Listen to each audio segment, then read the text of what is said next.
देखो महादेव के दरबार में सब विरुद्ध स्वभाव वाले एक साथ रह रहे हैं।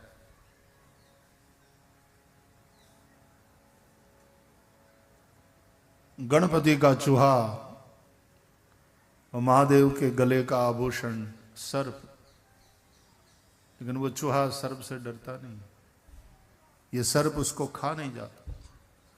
कभी महादेव गणपति रोते हुए आए महादेव जी के पास, छोकरा रोता है, पापा शू थयु बेटा, तमारो नाग शू कर्यु एणे, मारा उंदरडाने खाई गयो, मारे आज सोमनाथ जावुं हतुं, द्वारका जावुं हतुं, उंदरडाने खाई गयो। गणेश आवो क्यारे फरियाद करवी पड़ी।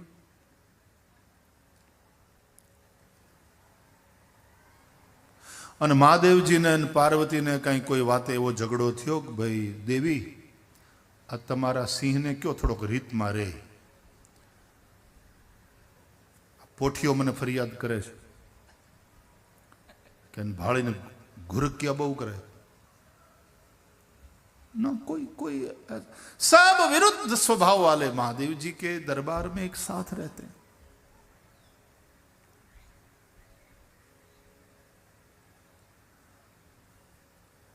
महादेव जी के मंदिर में गर्भगृह में दो देवियां आपको मिलेंगी, एक पार्वती जी पीछे, ठीक है, शिवलिंग के पीछे, और जहां वो उत्तरवाहिनी जलधारा, याद रहे महादेव जी शिवलिंग में जलधारा हमेशा उत्तर की ओर है अपनी, ये पश्चिमाभिमुख है मंदिर अपना, अपने द्वारकाधीश भी पश्चिमाभिमुख बैठे हैं, यहां भी पश्चिमाभिमुख, हमारे श्रीहरि भी पश्चिमाभिमुख है।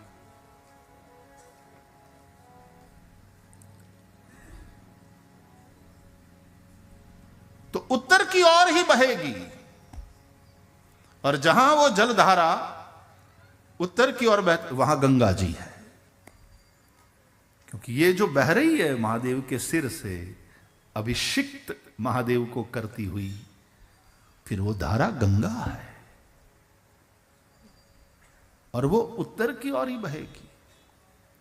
और उसके यौगिक अर्थ भी बहुत सारे हैं कि भीतर से भी वो गंगा, यमुना और सरस्वती, ये तीनों हैं ईड़ा, पिंगला और सुखमणा के रूप में। ये सुखमणा ही सरस्वती, ईड़ा और पिंगला ये गंगा और यमुना, एक सूर्य नाड़ी कहलाती है, एक चंद्र नाड़ी कहलाती है, और भीतर की वो जो संजीवनी शक्ति है, जीवनी शक्ति है, प्राण शक्ति, उसको उत्तरवाहिनी करना, उत्तर की ओर, वो अधोमुखी ना हो, वो ऊर्ध्वमुखी हो। हमारे यहां सनत कुमार हो, सुखदेव जी हो, ऐसे महापुरुषों को हमने ऊर्ध्वरेता पुरुष कहा। ये सभी ऊर्ध्वरेता महापुरुष।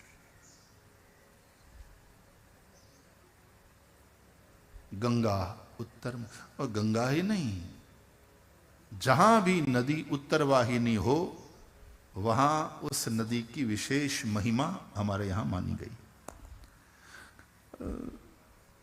काशी में, वाराणसी में गंगा जी की इतनी ज्यादा महिमा क्यों है? क्योंकि वहां काशी में गंगा उतने भाग में उत्तरवाहिनी।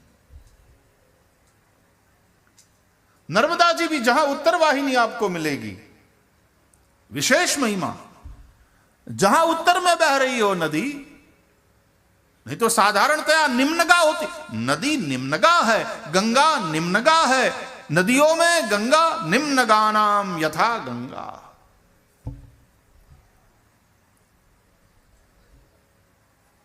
त्रिपथगामिनी।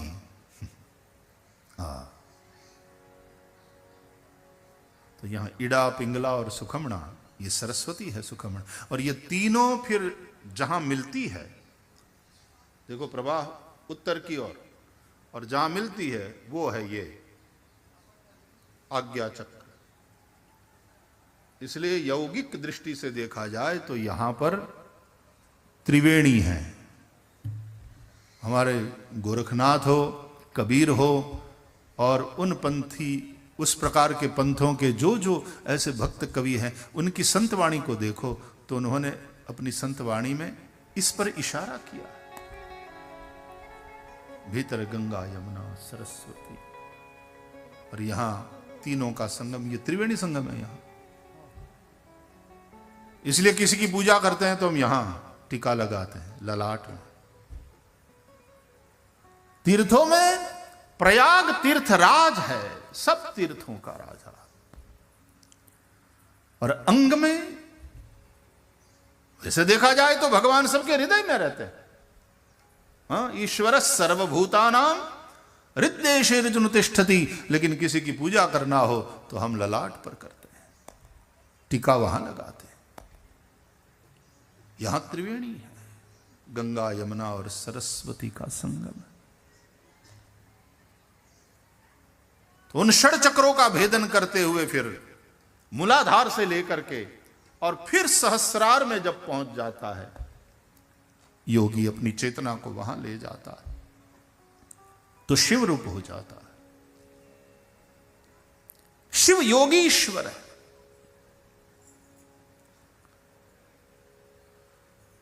हमारी चर्चा है, टीका आलोचना करने में हम फंस न जाएं, उसमें अपने समय को और शक्ति को व्यर्थ बर्बाद न करें। जो जैसा है वैसा है, ठीक से दर्शन करें, समझें और किस तरह से उसका सदुपयोग करना है सीखें।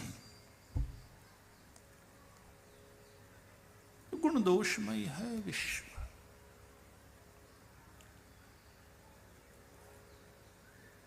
वैर अच्छी बात नहीं है, ठीक है ना। रावण ने किया, और वो भी किसके साथ? भगवान के साथ, राम के साथ। उसको पता है राम कौन है। उसने किसी अयोध्या के सम्राट दशरथ के बेटे, जिसको वनवास हुआ है, उस राम से वैर नहीं किया। हाँ, बोलने को क्रोध में वो कहता है कि जिसको बाप ने निकाल दिया वो जंगल में दर दर भटक रहा है, उसमें है क्या, मेरे सामने वो कुछ नहीं, इत्यादि। लेकिन वो जानता है कि राम कौन है। शूर्पणखा से जैसे ही सुना, और रावण ने तुरंत बात को पकड़ लिया, कहा ये तत्व है।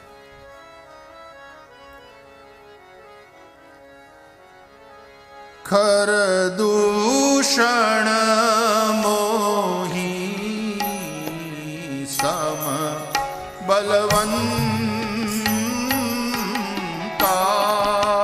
खर दूषण मोही सम बलवंता,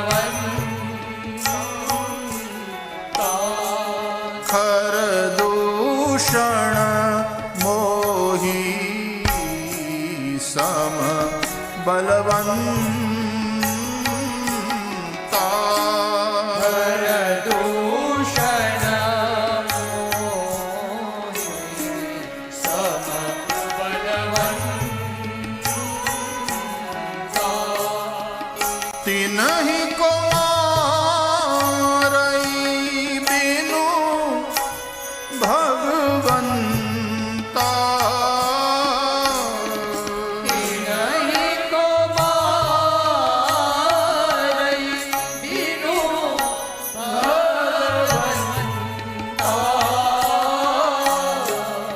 तिन्हि को मारई बिनु भगवंता।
इसलिए रावण को पंडित कहते हैं, बड़ा बुद्धिमान।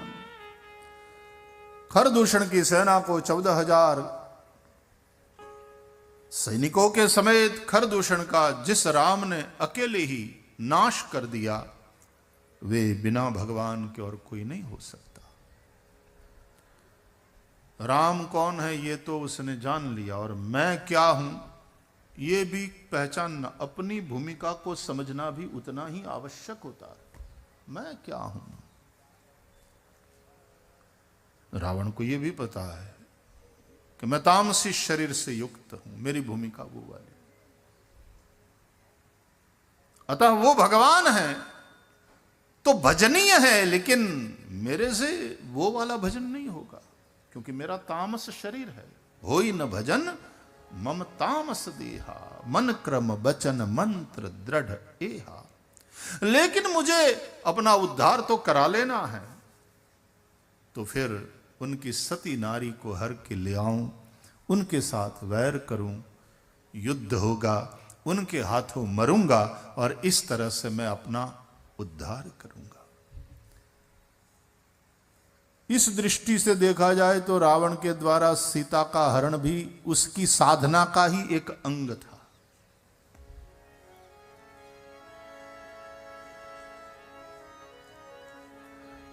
शबरी के पास राम गए।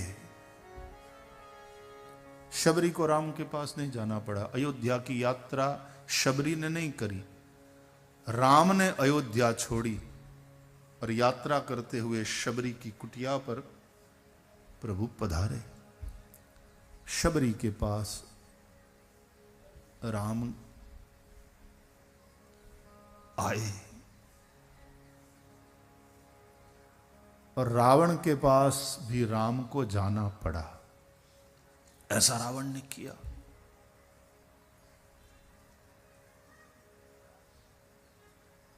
ई रीते पधरामणी करावी, बोलो પોતાના ગામમાં।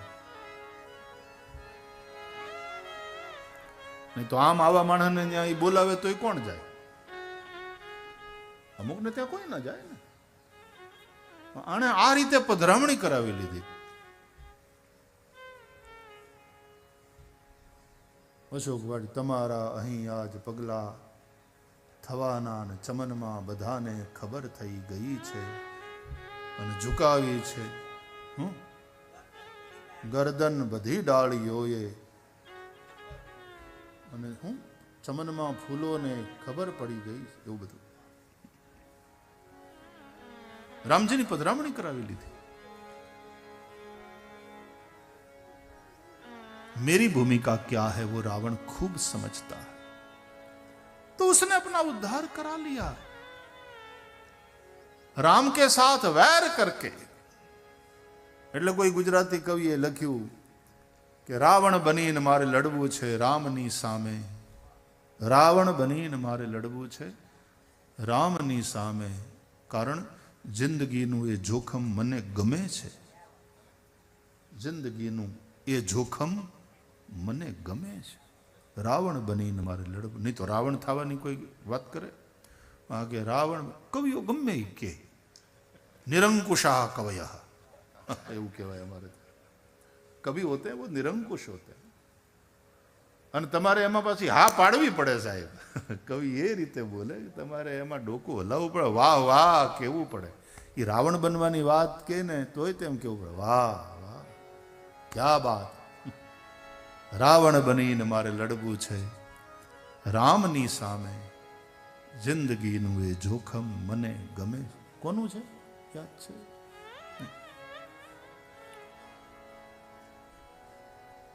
माफ याद नहीं है, जिनका है उन्हें प्रणाम।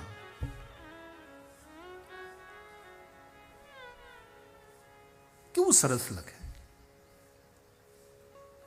तो अंत में भी भागवत जी की कथा हो, रामायण की कथा हो, उसके अनुसार अंत में तो ये रावण कुंभकर्ण भगवान के ही द्वारपाल है ना, उन्हीं को शाप हुआ है।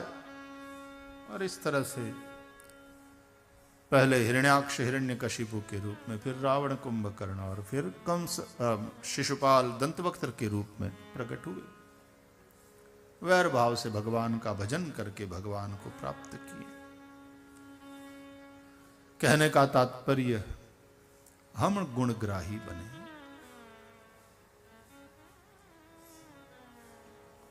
क्योंकि वास्तविकता यह है कि हर अयोध्या में एक मंथरा रहती है और प्रत्येक लंका से एक विभीषण मिल ही जाएगा। यही वास्तविकता है। तो गुण दोषमय विश्व कीन करतार, गुण यह उभयन देखिए देखिए सो अभिबे।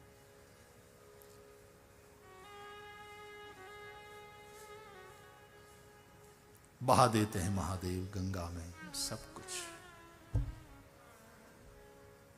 मैं पाप करया छेवा भूल्यो करवी सेवा, मारी भूलो ना भूलनारा, तारी करुणा नो कोई पार नहीं। ए मारी भूलो ना भूलनारा, तारी करुणा नो कोई पार नहीं। ओ करुणा ना करनारा, तारी करुणा नो कोई पार नहीं। ओ संकट ना हरनारा, तारी करुणा नो कोई पार नहीं। संकट ना हरनारा, तारी करुणा नो कोई पार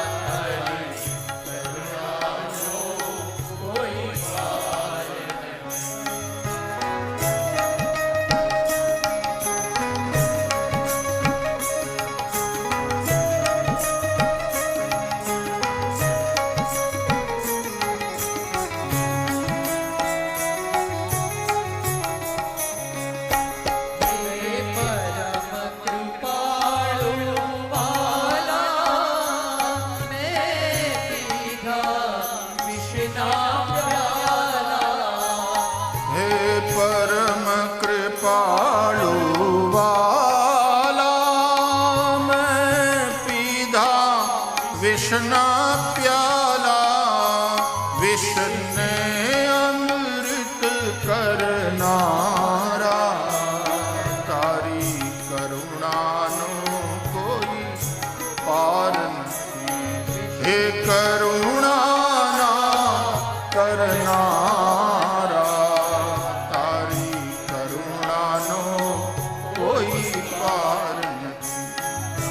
संकट ना हरनारा, तारी करुणा नो कोई पार नहीं।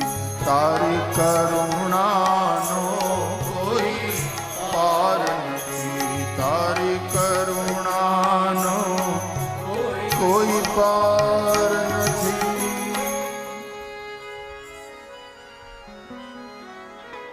महादेव जी वैसे प्रलय के देव हैं, प्रलयंकर। लेकिन ऋषियों ने जब महादेव की स्तुति करी तो कर्पूर गौरम करुणावतारम, क्रोधावतार नहीं कहा, करुणावतारम। कुंद इंदु समदेह, तुलसीदास जी वंदन करते हैं। कुंद इंदु समदेह उमा रमन, करुणा अयन, जाहि दीन परनेह, करव कृपा मर्दन मयन, जाहि दीन परनेह,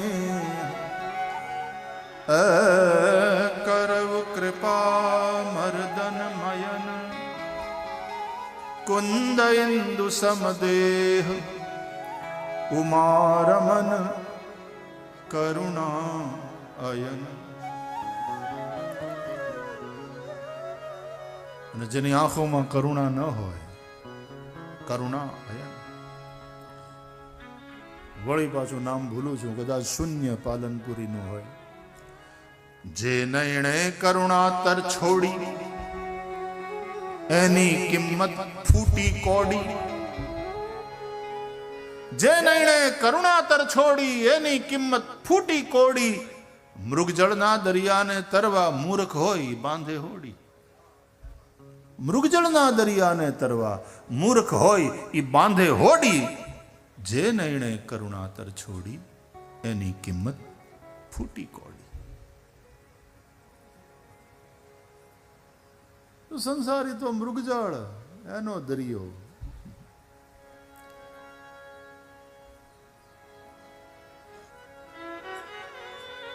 એટલે આદ્ય શંકરાચાર્ય ભગવાન કહે છે કે જેને આ સત્ય સમજાઈ ગયું, જેને આ તત્વ ની અનુભૂતિ થઈ ગઈ, પછી ज्ञाते तत्वे कह संसार, फिर वहां संसार रहता ही कहां?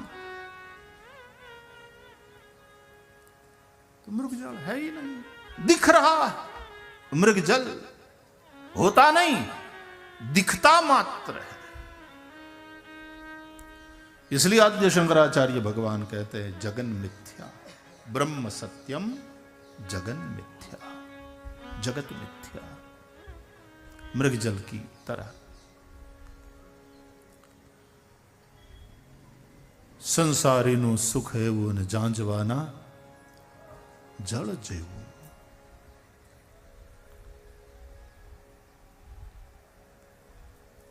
होता नहीं दिखता है. संसार में सुख होता नहीं, दिखता मात्र है. बाकी तो सुख पायो जिसने उस तत्व का भजन किया. तो કરુણાના કરનારા મહાદેવના સાનિધ્યમાં કોરોનાને કારણે જે પરિસ્થિતિ ઊભી થઈ એમાં આપણે જેમ પાણી પોતાનો રસ્તો કરી લે, માર્ગ કરી લે, એમાં કથાએ પોતાનો માર્ગ કરી લીધો. આ રીતે તો આ રીતે નવા ઢંગ સાથે, નવી મર્યાદા સાથે, નવા નિયમો સાથે. અહીંયા થોડા પણ ટીવી ઉપર લાટ બધા હવના ઘરમાં બેઠા બેઠા સાંભળે. એમાં ખર્ચો ઓછો આવે જયવીનભાઈ. આમ મારું સારું. અમુક હવે જો આ ઓફિસ વાળા આ કોરોના કાળની અંદર ઓનલાઈન કામ બધાએ આપ્યું. હવે ઓફિસ સ્પેસ ઓછી થઈ ગઈ, ખર્ચા ઘટ્યા, લોકોને આવવા જવાનું એ ઘટ્યું, ટિકિટ ભાડા ઓછા થયા. તો અમુક લોકોને તો એવું ફાવી જાય કે લગભગ 50% હવે વર્ક ફ્રોમ હોમ એ ચાલુ રહેવાનું. સ્વામીજી, આ કોરોના પૂરો થઈ જાય પછી તે કોરોનાની અમુક ઇફેક્ટ છે એ લોંગ લાસ્ટિંગ હશે, કાયમી હશે. જો કથા આમને આમ હાલશે એવું કંઈ આપણને ખબર નહીં. તો ઘણા વાળા પાછા યજમાન એમ કે તમે એક કામ કરો ભાઈ શ્રી, તમે અહીંયા સાંદીપનીથી કરો અને આખી દુનિયા સાંભળે. એમાં હું ઓછે ખર્ચે બધાને. હા, તારે જમાડવા નથી બધાને. નહીં, આ વિનોદની વાત છે. બાકી દેખો કથા હોઈ રહી છે, પાણી પોતાનો રસ્તો કરી જ લે. બાકી અહીંયા જેટલા છે પ્રેમથી યજ્ઞ ચાલે છે, સૌ પ્રસાદ લે છે, આનંદ કરીએ છીએ આપ. अच्छा, हाँ, लंदन अमेरिका, स्वामी जी कह रहे हैं लंदन अमेरिका से भी फोन आ रहे हैं कि हम लोग श्रवण कर रहे हैं. और ऐसा भी फोन आया कल, स्वामी जी हमको धधड़ाया, लोगों ने मैसेज करके हमको धधड़ाया व्यास भाई કે આટલી બધી ભીડ તમે સ્ટેજ ઉપર ભેગી કરી છે ને કોઈએ માસ્ક નથી પહેર્યા ને નિયમનું પાલન. અરે મેં કીધું બાપા સોરી, આવતીકાલથી પાક્કું ધ્યાન રાખશું.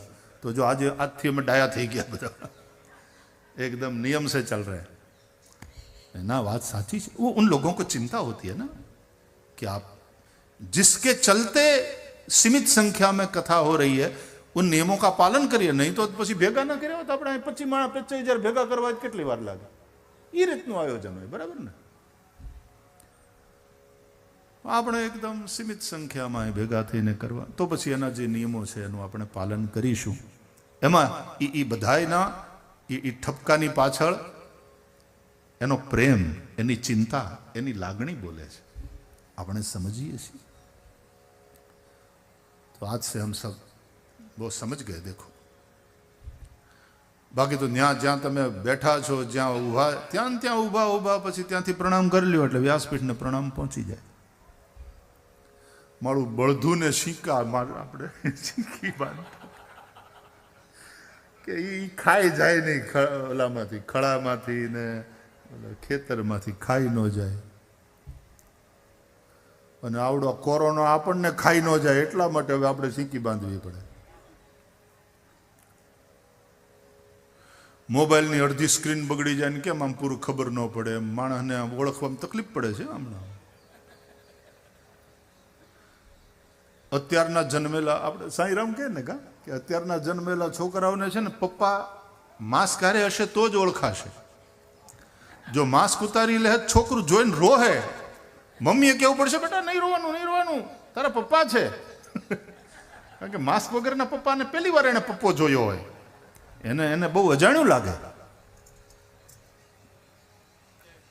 तो कथा ने भी अपना रास्ता, अपना मार्ग बना लिया है. तो लाओ त्से का वाक्य है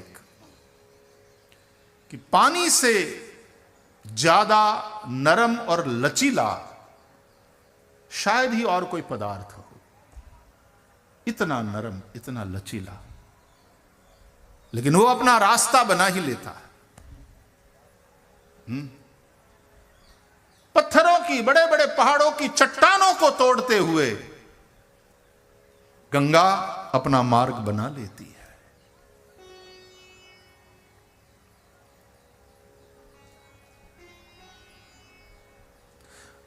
कथा भी गंगा है. प्रसिद्ध चौपाई है, हम कई बार गाए. पूछे रघुपति कथा प्रसंगा, पूछे रघुपति कथा प्रसंगा, सकल लोक जगपाल